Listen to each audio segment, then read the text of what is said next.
Hola, bona vesprada. Encetem la tercera unitat. En aquest cas anem a començar a parlar ja de les competències assenyalades per la UNESCO. Com hem estat assenyalat en algunes del feedback que us he estat donant, és important que fem aquesta vinculació entre les competències descrites per al currículum i aquestes. Únicament per què? Perquè si utilitzem aquesta terminologia i tinguem clara aquesta vinculació, en podrem parlar d'una forma molt més ampla al llarg de totes les etapes educatives. Evidentment, la vinculació entre algunes d'elles es fa no res, únicament llegint-les. Per exemple, l'habilitat comunicativa o les competències comunicatives. Igual, per exemple, la de l'ús de les tecnologies o la construcció del coneixement, que estaria vinculada a aprendre a aprendre. Altres ens sembla en un principi que pot estar més vinculades a una forma de treballar com la col·laboració o a veure què vol dir això de l'autoregulació. Evidentment, innovació i la resolució de problemes no és únicament en un concepte matemàtic, aleshores anem més enllà. Si fem referència, per exemple, avui en dia, quan estem parlant de la competència tecnològica, quan estem parlant de què és això de tindre destreses digitals, estem no únicament parlant de com utilitzar un programa, no? Únicament, sinó, per exemple, el fet de poder produir i descodificar en una comunicació que va molt més enllà, ¿vale? Podríem dir d'una comunicació amplificada o ampliada, ¿vale? En el fet d'anar més enllà de les destreses bàsiques que en parlàvem, per exemple, de competències lingüístiques. ¿Vale? És a dir, el fet, per exemple, de saber buscar informació a les xarxes, el saber navegar, l'ús d'un navegador concret, la producció de missatges, la recepció, el fet també de com, per exemple, produir una entrada d'un post o d'una conversació, d'una entrevista online. Evidentment, en són competències on la paraula és qui vertebra aquest coneixement. Per això, diguem-ne que no únicament hem de quedar-nos en les competències i destreses lingüístiques que evidentment estan dins del currículum, sinó que també hem de tindre present que d'una forma indirecta les altres matèries que no són lingüístiques estan treballant també tot això. Això també hem de tindre present. Per això, quan parlem d'habilitats comunicatives, estem parlant sobretot, ¿vale? Diguem-ne que és el cor de la interacció.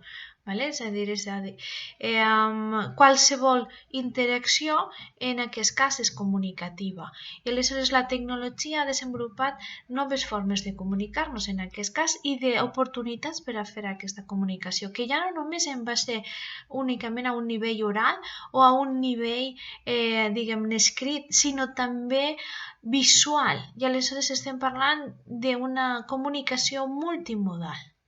¿Vale? És a dir, una comunicació com pot ser, per exemple, l'ús d'un book trailer per a comentar el resum d'un llibre, ¿vale? O l'argument fonamental, entre altres opcions. Aleshores, això és el que us proposa aquesta unitat.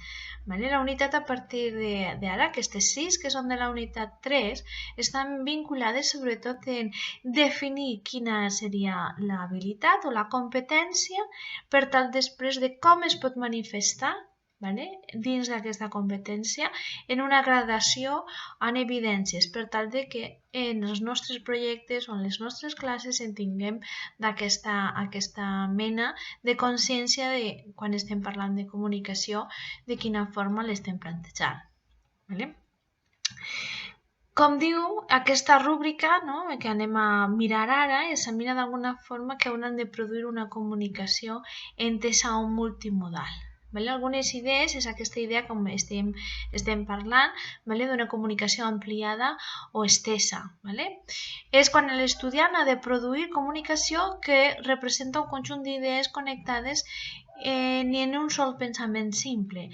Vale? És l'obra escrita, la comunicació estesa és equivalent a un o més paràgrafs complet. Pot ser, evidentment, única i exclusivament, ¿vale? De forma escrita, però també quan estem parlant d'una seqüència de vídeo, la comunicació, per exemple, en un xat, o com fer una piulada correcta si estiguérem parlant d'una entrada en Twitter, bé siga real o fictícia.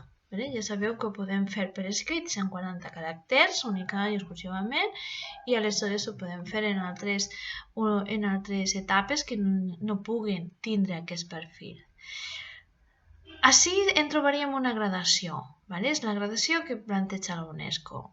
D'aquesta idea la primera pregunta és: l'alumne, per a fer aquesta activitat que nosaltres volem treballar en ell, necessita una comunicació multimodal? Si és sí, molt bé. Hem de donar aquestes evidències que recolzen aquesta. Està pensant-se aquesta activitat per a que ell es plantegi que té una audiència específica, i si és específica aniríem baixant en aquest cas els diferents nivells.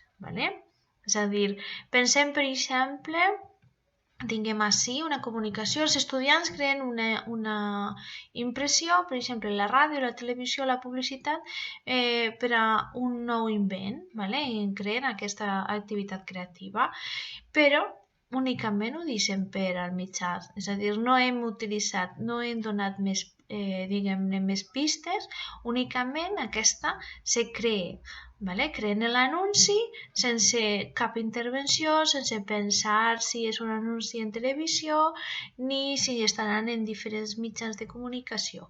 En canvi, sí que seria multimodal quan l'alumne té consciència de per a on se va a publicitar i aquest mateix anunci està elaborat en diferents formats. Això és un exemple que podeu llegir amb més tranquil·litat. Com es diu ahir, per exemple, la comunicació és multimodal quan inclou més d'un tipus de forma de comunicació o l'eina utilitzada per comunicar un missatge també implica que siga coherent i que deixi introduir aquesta. Si només en té un missatge i se pot reproduir, evidentment no és multimodal, és més d'una via de comunicació. Si necessita, i ens trobem una altra vegada la recuperació, l'activitat per a trobar les evidències en el suport, així en trobaríem el comentari, i la idea de l'activitat és que una vegada heu mirat tot això, valoreu una activitat que està justament en la vostra carpeta de la unitat perquè feu una gradació. És a dir, perquè saber una vegada que heu llegit aquesta rúbrica si de l'activitat, la descripció de l'activitat, de què haurien de fer i com ho haurien de fer, perquè vosaltres valoreu en quin nivell estaria vinculat diguem-ne, el grau de la competència, fins a quins nivells s'arriba. El repte de la unitat és ben senzill. Només cal contestar a 2 preguntes. Quan programem una activitat a les nostres classes, pensem en aquesta elaboració per una audiència específica per part dels nostres alumnes, és a dir, en el moment en el que, sobretot en les matèries de llengua o, per exemple, quan estem preparant una presentació oral en infantil, quan aquest alumne ha de produir una qüestió o s'ha de fer una xicoteta representació, que a vegades això sí que es fa, és a dir, som conscients a l'hora de parlar als nostres i dir als nostres alumnes l'activitat que anem a realitzar d'aquesta gradació? Si és així, fer una xicoteta descripció de l'activitat, sobretot en el fòrum, per tal que la gent pugui llegir sense haver de descarregar, i tota aquesta unitat, la 3, en les 6 unitats, podrem lliurar fins a l'11 de maig. Aleshores, com sempre, si tinguem alguna pregunta, per favor, no dubteu d'escriure al correu o trobar-me a través de la xarxa. Aleshores, moltes gràcies